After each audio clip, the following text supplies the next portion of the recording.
Welcome to 99 TV. నేను మూల శ్రీనివాస్. కూల్చివేతలో కాంగ్రెస్లో కలవరం అయితే కనిపిస్తున్నట్టు ప్రచారం జరుగుతోంది. వాస్తవానికి మన డెమోక్రసీలో to the people, by the people, for the people అంటే ప్రజల కొరకు ప్రజల చేత ఎన్నుకోబడిన ప్రభుత్వం ఏదైతే ఉందో ప్రజల ఆకాంక్షలకు అనుకూలంగా పనిచేయాలి. అదే క్రమంలో మరి ఎన్నికల సమయంలో ఇచ్చిన హామీలను కూడా నెరవేర్చాలి. సో ఆ సమయంలోనే ఖచ్చితంగా ప్రజల మన్నను పొందగలుగుతారు. సో తెలంగాణలో కాంగ్రెస్ ప్రభుత్వం అధికారంలోకి వచ్చిన తర్వాత తీసుకున్న కొన్ని నిర్ణయాలు ఏవైతే ఉన్నాయో నిజంగా కొంత ప్రజల్లో ఆందోళన కనిపిస్తున్నాయి. అదే క్రమంలో సొంత పార్టీ నేతల్లో కూడా భిన్నమైన అభిప్రాయాలు కూడా వ్యక్తమవుతున్నాయి. దీంట్లో ముఖ్యంగా మనం చూసుకున్నట్టయితే రీసెంట్గా ఖమ్మంలో జరిగిన ఘటన ఏదైతే ఉందో మరి 600 ఇళ్లను కూల్చివేసిన ఘటన ఏదైతే ఉందో తెలంగాణ రాజకీయాల్లో మరి కాంగ్రెస్పై ఏకపక్షంగా బీఆర్ఎస్, బీజేపీతో పాటు మరి అందరూ కూడా మరి విమర్శలు చేస్తున్న నేపథ్యంలో తెలంగాణ సీఎం రేవంత్ రెడ్డి నిజంగానే తాను డిసెంబర్ 7న ప్రమాణ స్వీకారం చేస్తున్న సందర్భంలో సో ఏదైతే ఎల్బీనగర్ స్టేడియంలో ఒక మరి ట్యాగ్ లైన్ మనం చూసాము, ప్రజాప్రభుత్వం ప్రజాపాలన అంటూ కూడా చేసిన ట్యాగ్ లైన్ ఏదైతే ఉందో సో అందుకు అనుగుణంగానే మరి ఆయన పరిపాలన ఉంటుందని అందరూ భావించారు.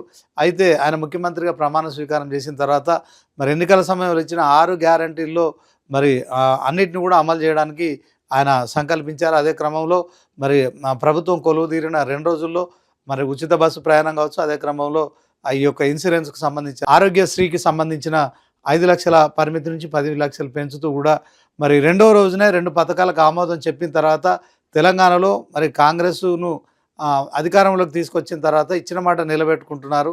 అదే క్రమంలో ఇక ఒక్కో గ్యారంటీని అమలు చేస్తారు. 100 రోజుల్లో అమలు చేస్తాన 6 గ్యారంటీల్లో 13 పథకాల్లో 2 పథకాలు 2వ రోజున అమలు చేయడంతో ప్రజలైతే కాంగ్రెస్ ప్రభుత్వంపై ఓటేసినందుకు కూడా చాలా సంతోషపడ్డారు. అదే క్రమంలో క్రమక్రమంగా కొంత ప్రజల విశ్వాసాన్ని చూరగొనడంలో రేవంత్ సర్కార్ అయితే కొంత విఫలమైందని చెప్పుకోవచ్చు. ఈ మధ్య కాలంలో మరి హైదరాబాద్లో కావచ్చు, తర్వాత రాష్ట్ర వ్యాప్తంగా జరుగుతున్న కొన్ని ఘటనల కారణంగా సో మొత్తానికి కాంగ్రెస్ ప్రభుత్వంపై కూడా ప్రజలు వ్యతిరేకంగా ఉన్నారని ప్రతిపక్షాలు కూడా మరి విమర్శలు చేస్తున్న నేపథ్యంలో సో రేవంత్ సర్కార్ వచ్చిన తర్వాత కొన్ని మరి స్వయంకృత అపరాధాలు కూడా ఉన్నట్టుగా తెలుస్తోంది. దీంట్లో ముఖ్యంగా హైడ్రా ఒకటి తీసుకొచ్చిన తర్వాత హైడ్రా కారణంగా మరి హైదరాబాద్లో ఒక అలజడి అయితే కనిపించింది. హైడ్రా మరి కొన్ని అక్రమాలను కూల్చివేయడానికి మరి వెళ్తున్న తరుణంలో కొంతమంది మరి పేదల గృహాలు కూడా కూల్చేసిందనే ఆరోపణలు ఉన్న నేపథ్యంలో హైడ్రాతో మొదలైన ఏదైతే కొంత ఆందోళన ప్రజల్లో తీవ్ర నిరాశ నిస్పృహలను కలిగించిందని చెప్పుకోవచ్చు. ఒకవైపు కాంగ్రెస్ ప్రభుత్వం అంటే కేవలం ఇందిరమ్మ ఇండ్లు మాత్రమే అని అందరికీ గుర్తొస్తుంది. అలాంటి కాంగ్రెస్ ప్రభుత్వంలో ఇందిరమ్మ ఇండ్లను ఇప్పుడు మనం గ్రామాన చూస్తూ ఉంటాము. అదే క్రమంలో సో కాంగ్రెస్ ప్రభుత్వం కూడా అధికారంలోకి వచ్చిన తర్వాత మేము ఇల్లు లేని పేదలందరూ కూడా మరి ఇందిరమ్మ ఇల్లు ఇస్తామని చెప్పారు. ఇప్పటికే ప్రతి నియోజకవర్గానికి 3500 ఇల్లు ఇస్తామని చెప్పి కూడా రెవెన్యూ శాఖ మంత్రి పొంగులేటి చెప్తున్నారు. సో మొత్తానికి ఇదంతా కాంగ్రెస్కు ఒక ప్లస్ పాయింట్గా మనం చెప్పుకోవచ్చు. అదే క్రమంలో మరి గతంలో బీఆర్ఎస్ ప్రభుత్వం కొన్ని ఏవైతే మరి ప్రజలకు ఇచ్చిన హామీలు నెరవేర్చలేదో వాటి విషయంలో కూడా రేవంత్ సర్కారు దృష్టి సారించింది. వాటిలో మరి 1-2 పథకాలు మనం చూసుకున్నట్టయితే మరి రేషన్ కార్డులకు సంబంధించిన అంశంలో గతంలో మరి దొడ్డు బియ్యం ఇచ్చేవారు, ఇప్పుడు మాత్రం సన్న బియ్యం ఇవ్వడం కావచ్చు.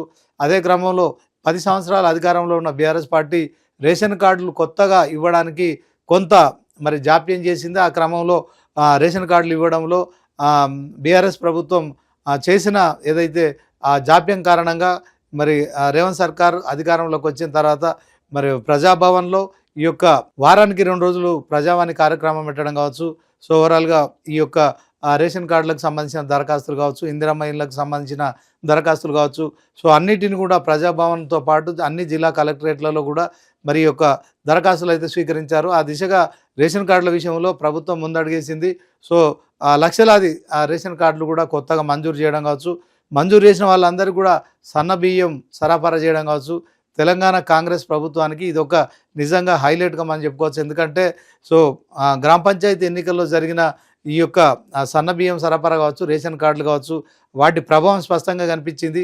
సో దాంట్లో పంచాయతీల్లో 55% పైగా కాంగ్రెస్ మద్దతుదారులను గెలిపించారు. ఇక ఆ తర్వాత జరిగిన మున్సిపల్ ఎన్నికల్లో కావచ్చు సో మన పల్లె ఓటర్ల కంటే కూడా పట్టణ ఓటర్లు కాస్త కాంగ్రెస్కు మెరుగైన స్థానంలో కూర్చోబెట్టారు. ఓవరాల్గా ఉన్న 116 మున్సిపాలిటీల్లో సుమారు 85 పైగా కూడా మున్సిపాలిటీలు కాంగ్రెస్ ఖాతాలో పడడం కావచ్చు, 7 కార్పొరేషన్లలో 5 కార్పొరేషన్లో మరి కాంగ్రెస్ సింగిల్గా మరి మేయర్ పదవులను కైవసం చేసుకోవడం కావచ్చు. అదే క్రమంలో కొత్తగూడెంలో మరి సిపిఐ పార్టీతో కలిసి ఆ కొత్తగూడెం సంబంధించిన కార్పొరేషన్ కూడా కైవసం చేసుకోవడం కావచ్చు. ఒక కరీంనగర్ మినహా జరిగిన 7 కార్పొరేషన్లో మరి సుమారు 6 కార్పొరేషన్లో కాంగ్రెస్ జెండా ఎగరడం కావచ్చు. సో మొత్తానికి మరి గతంలో పంచాయతీ ఎన్నికల కంటే మున్సిపాలిటీ ఎన్నికల్లో కూడా ప్రజలు ఇచ్చిన తీర్పుతో కాంగ్రెస్ ప్రభుత్వం అయితే నిజంగా ఒక రకంగా ప్రజల మద్దతు మాకుందని సంతృప్తి చెందుతున్న నేపథ్యంలో సో ఇప్పుడు తాజాగా కొన్ని ఇన్సిడెంట్స్ అయితే కాంగ్రెస్ ప్రభుత్వానికి ఈ యొక్క కూల్చివేతల కారణంగా మాత్రం సో ఇవన్నీ ఒక ఎత్తు కాగా ఇప్పుడు హైడ్రా కూల్చివేతలు కావచ్చు, అదే క్రమంలో ఖమ్మంలో జరిగిన కూల్చివేతలు కావచ్చు, రేపొద్దున మూసి ప్రక్షాళన పేరుతో మరి గాంధీ విగ్రహాన్ని ఏర్పాటు చేయడం కోసం కూల్చివేతలు చేపడతామని చెప్తున్న నేపథ్యంలో 500 గృహాలు కూల్చివేసి అక్కడ గాంధీ విగ్రహం పెట్టడం కన్నా సో ఆ పేదలకు సంబంధించిన అంశంలో వాళ్ళ ఇల్లు కూల్చకుండా మూసి ప్రక్షాళన చేయాలని ఒక డిమాండ్ వ్యక్తమవుతోంది. సో గాంధీ విగ్రహం పెట్టడాన్ని గాంధీ కుటుంబంలోని ఆయన మనవడు తుషార్ గాంధీ కూడా సో ఆయన వ్యతిరేకత వ్యక్తం చేసినట్టు తెలుస్తోంది. పేదల ఇల్లు కూల్చి గాంధీ విగ్రహాలు పెట్టాల్సిన అవసరం లేదని చెప్తున్న నేపథ్యంలో కాంగ్రెస్ సంబంధించిన అంశంలో మరి తెలంగాణ సీఎం రేవంత్ రెడ్డి అయితే వెరీ సీరియస్గా ఉన్నారు. సో ఇప్పటికే సెక్రటేరియట్కు ముందు రాజీవ్ గాంధీ విగ్రహాన్ని ఆవిష్కరించారు. అదే క్రమంలో ఇప్పుడు మరి మూసీ పరివాహ ప్రాంతంలో మరి ఒక 5,000 కోట్ల రూపాయలతో గాంధీ విగ్రహాన్ని పెట్టబోతున్నారు. సో మొత్తానికి ఈ గాంధీ విగ్రహానికి 5,000 కోట్లు ఇప్పుడు అవసరమా అంటూ కూడా ప్రతిపక్షాలు విమర్శిస్తున్నాయి. సో ఇప్పటికే రైతు బంధు లాంటి అంశాల్లో కావచ్చు, కాంగ్రెస్ ప్రభుత్వం అధికారంలోకి వచ్చిన తర్వాత రైతులకు ఇవ్వాల్సిన రైతు భరోసా ఇవ్వట్లేదు. సో చాలా అంశాల్లో సో 150 కోట్లు కూడా రిలీజ్ చేయట్లేదు. కానీ ఇప్పుడు 5,000 కోట్లతో అర్జెంటుగా గాంధీ విగ్రహం పెట్టడం ఎందుకని చెప్పి కూడా మరి విమర్శలు వస్తున్నాయి.